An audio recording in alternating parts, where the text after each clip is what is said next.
turakwitabye karamenya gasani kuko duhamaganga kuri buri munsi ku mpuhwe zawe. Ngaha nyagasani uduhe gukora ugushaka kwawe. Izina ry'Imana Data na Mwana na Roho Mutagatifu, amen. Amahoro bana b'Imana, ni muhumure, Imana turi kumwe, nta cyadutera ubwoba. Turi mu gihe cya Noheli, tuzirikana kwigira umuntu kwa jambo. Ngaha amasomo kizimu byacu duteguriye kuri uyu wa kane w'icyumweru cya mbere cya Noheli, tariki 29 Ukuboza 2022. Isomo rya mbere ry'umubaro ya mbere ya Yohani, umutwe wa 2, umurongo wa 3 kugeza ku 11. Nkora mutima zanjye, dore icyo tumenyeraho ko tumuzi, nuko dukurikiza amategeko ye. Uvuga rero ati ndamuzi ariko ntakurikiza amategeko ye, aba ari umubeshyi kandi nta kuri kuba kumurimo. Naho ukurikiza ijambo rye, muri urukundo rw'Imana ruba rwuzuye koko. Ngiki gitumenyesha ko turi muri we. Uwibwira ko aba ari muri we, agomba nawe kunyura mu nzira Yesu ubwe yanyuzemo. Nkora mutima zanjye, ntabwo ari itegeko rishya mbandikiye, ahubwo ni itegeko risanzweho mwari mufite kuva mu ntangiriro. Iryo tegeko rya kera ni ijambo mwumvise, nyamara kandi ni itegeko rishya mbandikiye, ibyo bikaba ukuri muri we no muri mwe, kuko umwijima uhise, urumuri nyakuri rukaba rumuritse. Uwibwira ko ari mu rumuri kandi agakomeza kwanga umuvandimwe we, uwo aba akiri mu mwijima. Naho ukunda umuvandimwe we aba atuye mu rumuri kandi nta n'ikimurimo cyashobora kumugusha. Ariko uwanga umuvandimwe we aba ari mu mwijima, akagenda mu mwijima ntanamenye aho agana, kuko umwijima wamuhumye amaso. Iryo ni ijambo ry'Imana. Zaburi 196. Ijuru n'iryishime kandi isi nihimbarwe. Nimuririmbire Uhoraho indirimbo nshya, isi yose niririmbire Uhoraho. Nimuririmbire Uhoraho musingize izina rye. Uko bukeye nimwogeza agakiza ke, nimwamamaze ikuzo rye mu mahanga, n'ibyiza byo mu miryango yose. Uhoraho niwe waremye ijuru, arashashagira ubuhangare n'ishema, ingoro ye yuzuye ububasha n'ububengerane. Ijuru niryishime kandi isi nihimbarwe. Nyagasani Yesu nabane namwe. Amagambo mu Ivanjili ntagatifu yanditswe na Luka, umutwe wa 2, umurongo wa 22 kugeza ku 35. Muri icyo gihe umunsi w'isukurwa ryabo wategetswe na Musa uragera, ababyeyi ba Yesu bamujyana i Yerusalemu kumutura Nyagasani, nk'uko byanditswe mu itegeko rya Nyagasani ngo umuhungu wese w'imfura azaba intore y'umwihariko wa Nyagasani. Bari bajyanywe kandi no gutura igitambo cy'intunguro 2 cyangwa inuma 2 bakurikije itegeko rya Nyagasani.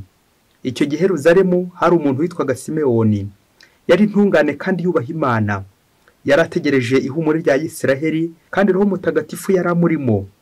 Byongeye Roho Mutagatifu yari yaramuhishuriye ko atazafata abonye Kristo wa Nyagasani. Nuko Simewoni aza mu ngoro yibwirijwe na Roho Mutagatifu.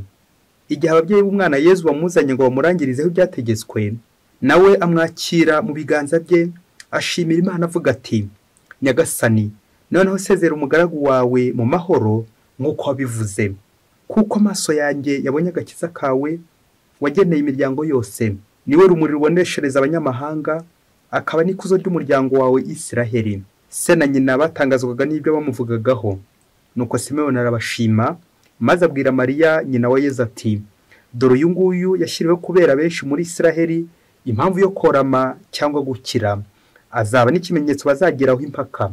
Nawe kandi inkota izakwahuranya umutima, bityo ibitekerezo biri mu mitima ya benshi bigaragare.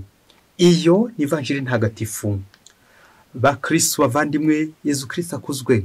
Tuje imbere ya Nyagasani kugira ngo tumushime neza ahora tugirira buri munsi, aho yadukuye, ibyo yadukoreye, uko yadukijije, abo yaduhaye, ibyo yaduhaye, byose tubizarire Nyagasani, maze tumuheho ituro, tumushimire ineza atahobye gutugirira, tumushimire ineza adahwema gutugirira buri munsi. Umunsi umwe abana bari mu ishuri ngo bakundaga gusakuza. Noneho ngo mwarimu agiye hanze gatoya, babana bajya impaka. Nuko ngo umuto agira amatsiko abaza mugenzi we ati, sha wamba bari ukambwira ko tujya kubona tukabona padiri ari kuduhaza, wamba bari ukambwira aho hose zijya ziva. Nuko wa mwana ngo abwira mugenzi we ati, buriya rero sha hose ziva mu ijuru, buriya mu museke padiri agira gutya akabyuka akajya hafi ya tabernakoro kuri aritari, ubundi akazitoragura nyine kuko ziba zivuye mu ijuru zizanwa n'umumarayika nyine, umumarayika akazimena aho ngaho nyine kuri aritari. Nuko padiri mu museke nyine akihuta abakristo bataragera mu kiliziya, ubundi akazitora nyine. Hose rero ziva mu ijuru. Nuko mwarimu yinjira abana bakiri kujya impaka, umwe yashobewe wa muto nyine wabazaga ikibazo, maze batangira bamubwira ibyo bari barimo. Wa mwana abonye atanyuzwe, batangira babwira mwarimu ibyo bari barimo, maze mwarimu arababwira ati, umva rero mwabana mwe, ni ngombwa rero kubanza kumenya gutandukanya Hosiya na Ukarisiya, dore ko mwagiye mubivanga, kugira ngo nze kubabwira neza aho Hosiya ziva naho Ukarisiya ziva. Nibyo koko Hosiya ziva ku bantu, ariko Ukarisiya yo iva mu ijuru nyine koko.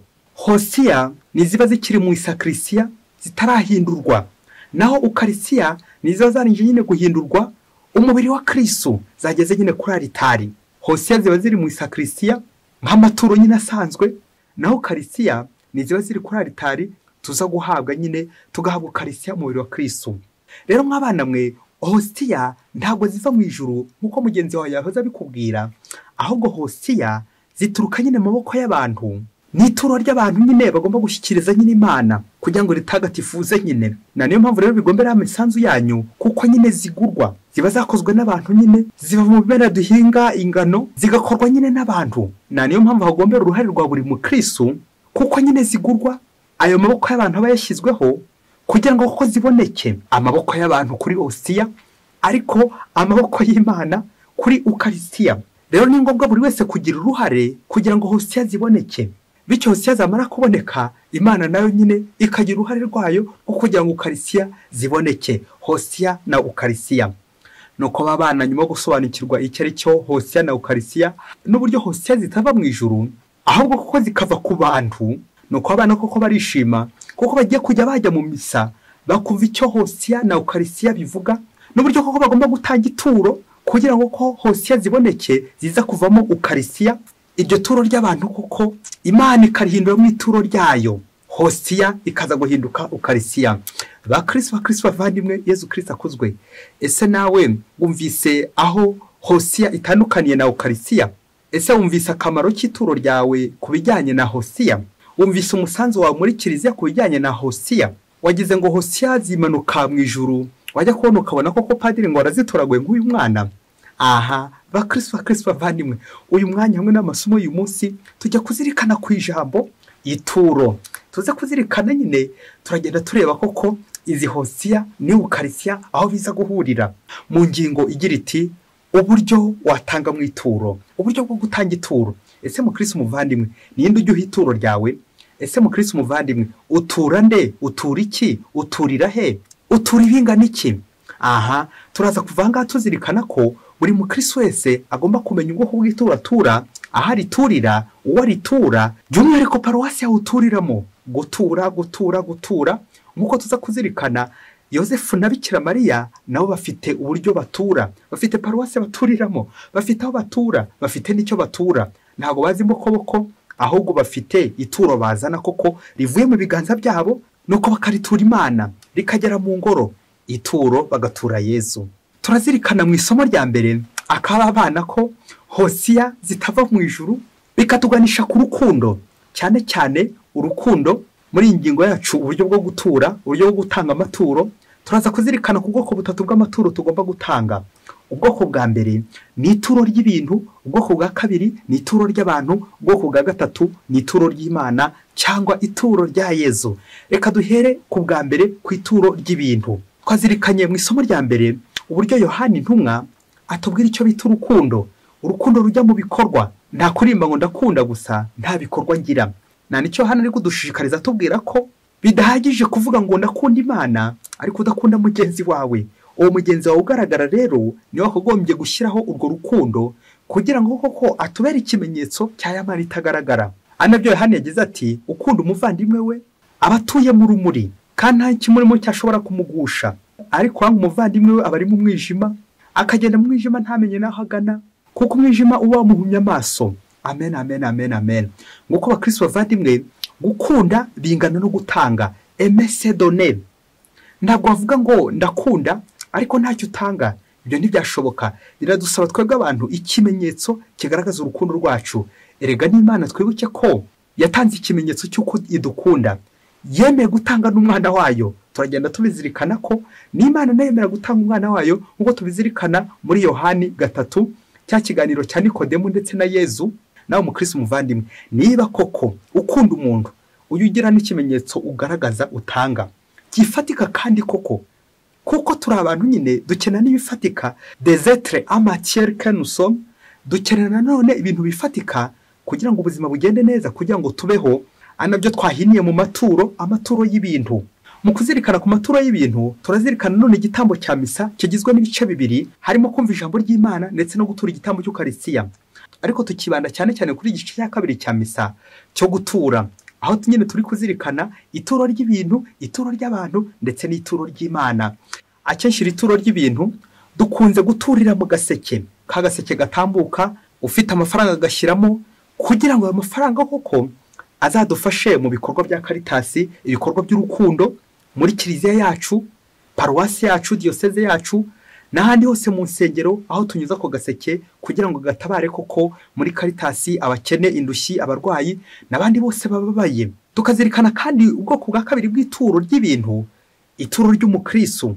Buri mukristo wese nyine ugomba gutura icya 10 ashimira Imana ibyiza Imana yamuhaye, akagira nanone ibyo yungutse, akaza gushimira Imana muri icyo cya 10.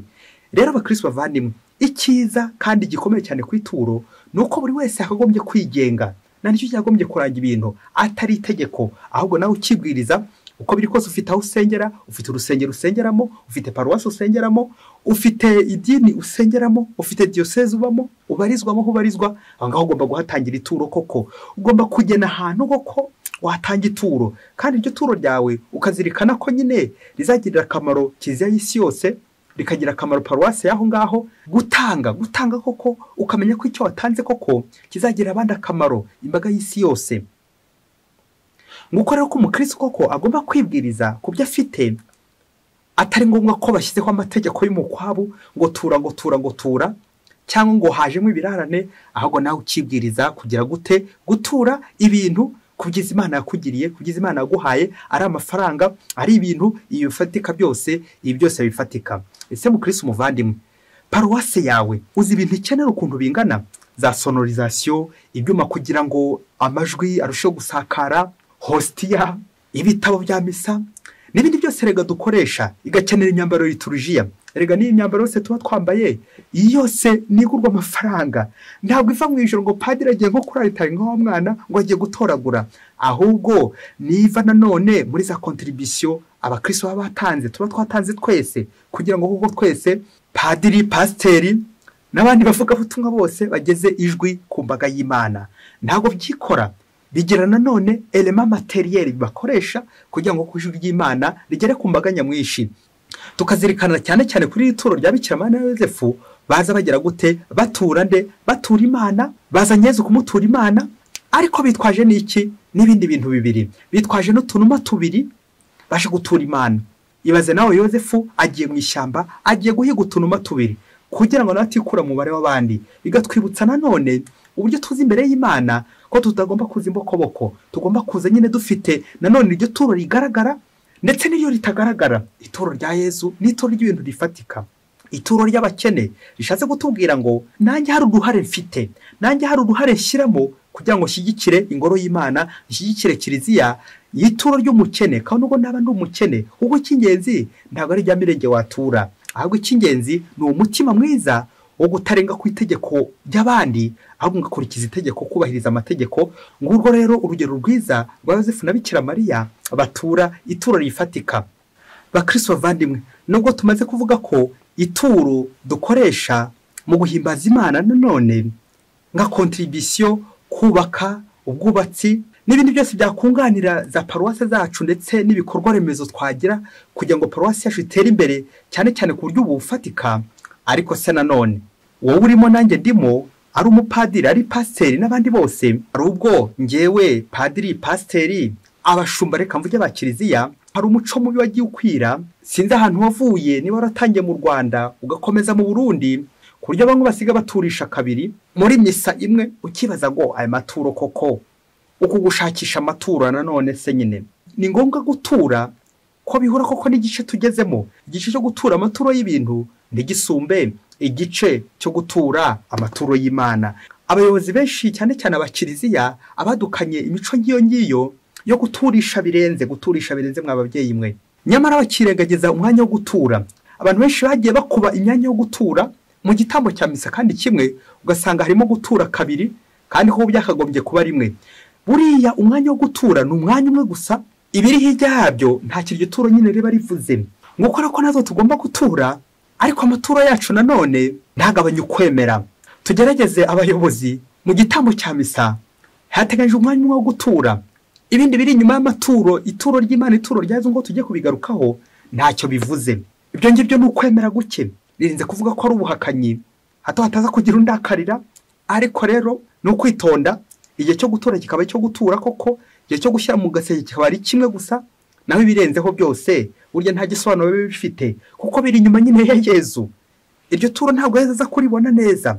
Na niyo mpamvu bamwe bashyizeho agasanduku, nanjye kuvuga k'amaturo cyangwa k'igishimo muri kiliziya, kugira ngo uwo byacikanye no gutura muri ka gaseke mbere y'ituro rya Yezu aze kongera azagaruke igihe ashakira, ashobora gushyiramo ashimira Imana n'ibindi byose. Ngubwo rero uburyo bwa mbere bwo gutura, umukristo wese koko agomba kumva ko afite inshingano zo kugira gute zo gutura, kuko hostia ntabwo ziva mu ijuru, n'abantu ni ituro ry'abantu wowe nanjye turimo tujye guhereza Imana koko. Ariko ryavuye hehe? Ryavuye mu musaruro wacu, nubwo byose ari by'Imana ko tujye kubishyira Imana koko, kugira ngo ize kubihindura mu iki Eucharistia, Eucharistein, umubiri wa Kristo koko. Reka tujye ku bwoko bwa kabiri bw'ituro, ubwoko bw'abantu. Mukristo umuvandimwe, ese ni kangaho ujya utura umuvandimwe mu bantu ukamutura Imana? Yibaze nanjye nibaze. Nguko utambagirana ituro ryawe urishyira mu gaseke, ariko ufite n'impamvu uje kuritura. Ndashimira Imana ko yangiriye neza, ndashimira Imana ko umugabo wanjye ari amahoro, ndashimira Imana ko umugore wanjye ari amahoro, nje gutura Imana umugabo wanjye, nje gutura Imana umugore wanjye, nje gutura Imana umwana wanjye. N'abandi benshi batura Imana, umuvandimwe urwaye n'ibindi bibazo byose ufite, utura Imana ubuzima bw'abantu, ngo guhereza Imana abantu. Ubwoko bwa gatatu bw'ituro ni ituro ry'Imana. Erega ubundi byose ni amaturo y'Imana buriya, kuko niba tuvuze hostia ziza guhinduka ukarisiya, nuko zanyuze mu maboko y'abantu, ariko baza kubihereza Imana kugira ngo ko Imana ibihindura umubiri wa Kristo. Ngiyo yaho siza ngo n'abantu koko kuri aritari Imana ikaza kugira gute, ikaza kwisesekazaho umugisha wayo, igahinduka ukarisiya.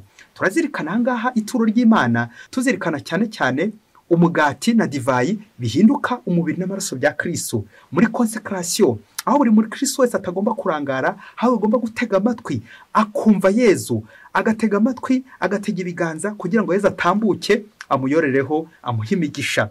Yezu rero atambuka ngaha, abakristo benshi tuba turangaye, nyamara hari n'itegeko rigira ngo nta kurangara muri consecration. Iyo umukristo yarangaye muri consecration ni icyaha. Angaho duhashyira concentration yacu yose, kuko nyine ni Imana igiye gutambuka, noneho rya turo ryacu nk'abantu twamuzaniye, Imana igiye kurihindura mu ituro koko ari bituro ry'Imana Yezu Kristo tuza guhabwa tukabana nawe mu buzima. Nguko Yosefu na Bikira Mariya koko baza bakazanira Simewoni umwana Yezu. Simewoni akiyamira akavuga ati, noneho Nyagasani seze umugaragu wawe. Amen, amen, amen. Gusezera umugaragu wabishatse kuvuga iki? Nta kindi Simewoni asigaje kubona, kuko yarangije kubona Imana. Ni koko abakristo bavandimwe, iyo umuntu yarangije kubona Imana nta kindi abasigaje kongera kubona. Iyo wabonye Yezu nta bindi biba bisigaye kongera kubona, kuko ifite Yezu nyine ufite Yezu. Nguko Simewoni yakira Yezu mu biganza bye, maze koko agatangira akavuga ibisingizo nawe. Simewoni akakira Yezu, bishushanya natwe uburyo twakira umubiri wa Kristo mu biganza byacu, nuko tugatangira tugahanura, tukavuga neza. Wa mukristo wahawe Yezu ugira ute? Uvuga neza. Wa mukristo wahawe Yezu ukora neza. Ibiganza byakoze kuri Yezu nk'ibiganza bya Simewoni ntibyongera gukora, ntibyongera kwiba, ntibyongera kwandavura cyangwa kwandavuza. Ibiganza byakoze kuri Yezu nk'ibya Simewoni. Ngiryo ituro ry'Imana, ituro rigomba kunyura Imana buri gihe, gukora kuri Yezu, guhabwa umubiri wa Kristo, guhabwa ya ukarisiya. Ntago duhabwa hostia, ahubwo tugahabwa ukarisiya, nk'uko twabitandukanyije haruguru n'ababana babaza ibibazo mwarimo. Ese mu Kristo umuvandimwe, nawe urangije gukora kuri Yezu, urangije guhabwa ukarisiya, ushobora nawe kwiyamira nka Simewoni uti, Nyagasani none sezera umugaragu wawe. Amen. Uyu munsi natwe tuzirikana uburyo duhabwa ukarisiya, uburyo duhabwa Yezu. Wasanga hari bamwe bamuhabwa ariko bakaba bakiri guhabwa hostia, bamwe bakaba bakiri mu ituro ry'abantu kandi koko ryarije guhinduka ituro ry'Imana. Nuko rero abakristo bavandimwe, amaturo yose turayakusanya tukayashyira Imana, uko Imana niyo yaduhaye, Imana niyo yatugabiye. dutangazwa n'ukuntu mu kiliziya usanga abaririmbyi bamwe bari guhogomba ati tukuzaniye amaturo nyagasani, ngaya amaturo tuguhereje nyagasani, akirira ituro tuzanye nyagasani, kandi nta n'iryo yazanye, ari kuririmba gusa, ariko shwe nta kintu igeze azanira nyagasani. Uko abakristo bavandimwe, gutura ibi bifatika, gutura ibi bigaragara ndetse n'ibitagaragara, byose ni ubuzima bwacu. Dutura Imana kugira ngo Imana ikomeze mu buzima bwacu kandi tugirire neza. Reka dusoreze gato ku mwitozo w'ituro, ituro ry'umubyeyi nk'uko Bikira Yosefu ababyeyi ba Yezu bamutura, natwe dusoreze ku ituro umubyeyi wese agomba gutura Imana, gutura Imana umwana, gutura Imana abana bacu. Umunsi umwe urugo rumwe rw'abakristo ngo bari barabuze urubyaro, ngo noneho ngo baza gusaba Imana ngo bahe urubyaro, ni koko nyagasani arabikora mu gihe kirekire bari bamaze kuba badafite urubyaro. Umuhigo ngo bari barahigiye Imana, baravuga bati nyagasani nuduha umwana tuzahita tumugutura ubundi yibera uwawe. Nuko igihe kiza kugera koko nyagasani arabibuka, abahereza umwana, agiye kubaha umwana w'umuhungu.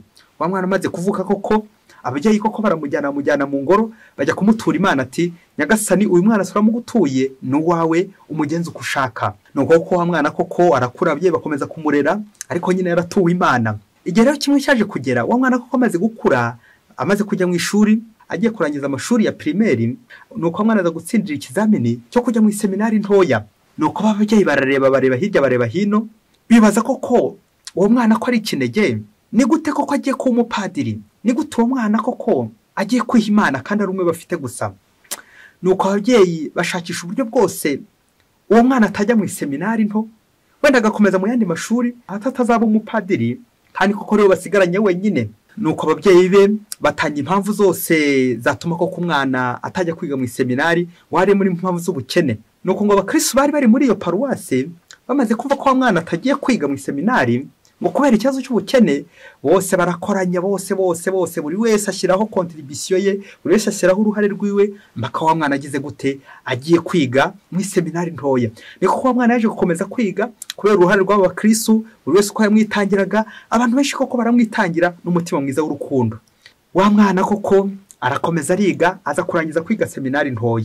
Ngaha nawe tekereza uburyo noneho nyuma arangije seminari ntoya, uburyo uyu mwana ajya gusaba kujya mu seminari nkuru. Ese azasaba kujya mu seminari nkuru cyangwa azasaba kujya ahandi?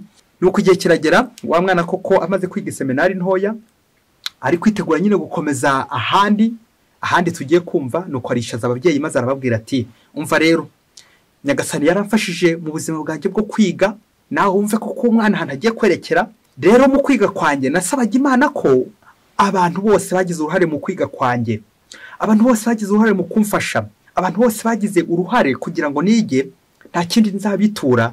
Nasabaga Imana ko yazampa kuba muganga, nkazaba umuganga uzajya witangira abantu nkabavura, nite ku bantu mbavura nka muganga. Siniriwe mbaza uburyo ababyeyi bakiriye icyifuzo cy'umwana, ariko ikigaragara ni uko umwana yari afite nawe icyo yasabaga Imana, kuzita ku bantu, kuzaba muganga maze akavura abantu. Sinza kubitindaho uburyo uyu mwana kuko yaje gukomeza avamo umuganga koko wita ku bantu, witangira abantu, uvura abantu.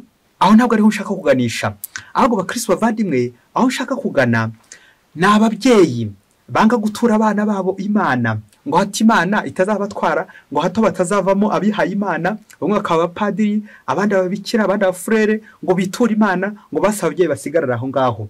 Ubwo n'ubuyobe bakristo bavandimwe, hari ababyeyi benshi bajya basenga ati nyagasani utora abapadiri, utora abihaye Imana benshi, ariko mu rugo rwanjye ubu hihoreye, ubu nyihanganiye nyagasani. Mbega amasengesho ari ababyeyi. Ariko ababyeyi bakristo bavandimwe, yabaga twamenyaga ko ituro rishimisha Imana koko ni ugutura abantu bacu, tukabatura Imana. Erega mu Kristo muvandimwe, gutura Imana umwana mu ngoro ntagatifu ntabwo bishatse kuvuga ko azaba umupadiri necessairement, ntabwo bivuze ko azaba umubikira, ntabwo bivuze ko azaba uwihaye Imana. Ahubwo gutura Imana nacyo nashaka kugarukaho, ku mwana yakwiga mu seminari ntoya, ku mwana waramutuye Imana, ntabwo bivuze ko byanze bikunze azaba uyeguriye Imana koko. Ntabwo bivuze ko agiye kuba uwihebeye Imana, ugiye kumubura burundu ngo ntakiri uwawe. Ahubwo bivuze ngo ubuzima bwe, uko abayeho, uko azakura, byose bizagengwa n'Imana. Ngubwo ubuzima bw'umubyeyi w'umukristo ujya gutura umwana we uburiza, icyaronze cyose akagitura Imana. Rero bakristo bavandimwe, illusion twikure muri ubwo buyobe, ngo nintura umwana Imana ngo ubwo nyine nzamuhaye Imana ngo azaba yiyeguriye Imana. Oya, nyamara gutura Imana abana bacu ni ikimenyetso cy'umugisha buri mubyeyi wese yakagombye gukurikiza. Ese mubyeyi, kandi ubwo wasanga ufite abana utigeze unyuza mu ngoro, utigeze utura Imana. Wasanga nawe waratinye ngo hato batazavamo abapadiri, hato batazavamo ababikira. Mubyeyi, mbega ubuyobe buraha. Ni ngombwa abakristo bavandimwe kujya twibuka gutura Imana ubuzima bwacu, tukayitura abo dufite, tukayitura abo tubana. Ariko uzi ko wasanga uri umugabo utarigera utura umugore wawe Imana, utarigera ubwira Imana ngo Mana tabara umugore wanjye, mufashe muri izi gahunda zose agiyemo. Cyangwa umugore utazi icyo gihekane cyo gutura umugabo Imana n'umusengere. Umugore wiyubashye yakagombye utambuka akajya mu kiliziya akabwira Imana iby'umugabo we, ibibazo afite mu rugo rwe, uko abayeho mu rugo rwe, akabitura Imana. Wasanga mubyeyi ujya ubyara uzi n'ukuntu ibise biruma mubyeyi, uzi n'ukuntu kugira ngo umwana aboneke bikubabaza. Uvuye muri maternité ntiwibutse kunyura mu ngoro kugira ngo umwana umunyuze mu ngoro. Bakristo bavandimwe, twagombye kugira akamenyero ko gufata abana bacu, ko gufata ibyo dutunze tukegera Imana tukayibwira uti Nyagasani bibuha umugisha. Erega wari uzi ko n'ikintu cyose uguze ari gishyashya wagombye kukinyuzanyuza, ugashakisha amayeri yose, ugashakisha ukuntu kose wanyura imbere y'Imana, wanyura mu ngoro ukabwira Imana uti Nyagasani, dore aka gatabo nguze Nyagasani, dore uyu mwenda nguze Nyagasani, dore uyu mwana byaye, dore umwana mvanye kwa muganga, mvanye muri maternité, ngo uyu Nyagasani ndamukuzaniye, umugenzi uko ushaka. Ahasigaye ntabwo ari wowe uzagena uko Imana izabigenza. Imana ifite inzira izanyuza mu uwo mwana. Ashobora kuba muganga, ashobora kuba umupadiri, ashobora kuzavamo uwihaye Imana, ashobora kuzavamo cyangwa n'undi wese bitewe n'uko Imana yagize gute yabigennye. Imana niyo igena uko umwana azamera. Icyo bikora umubyeyi nawe afite uburyo ashobora kubisembura n'uburyo bwose yabishishikaza. Ariko tuzirikane ko atari twe dutora, ni Imana itora kandi ni Imana ituma. Niyo mpamvu Kristo bavandimwe, ikintu kijyanye n'ituro ni uko cyitondera, tukamenya ibyo dutura, tukamenya uburyo duturamo kugira ngo Nyagasani koko turushaho kumuha ibikwiye. Kandi koko tumenye ko ubuzima dufite ari wowe uduhaye. Ibyo dufite, abo dufite, ibyo dutunze, abo turi bo, byose ni ibya Nyagasani. Niyo mpamvu tutagomba kugera aho tumukinga, niyo mpamvu tutagomba kugera aho tumuhisha ngo nimbwira Yezu ibingibi ubwo araza gutwara ibingibi. Yezu koko uramuhisha hehe? Ntawe uhisha uwahishaho. Nawe umukristo muvandimwe, umenyere koko abandi bakajya batanga ituro, wowe wiyicariye. Nawe umenyere gutura ufatikanya n'abandi.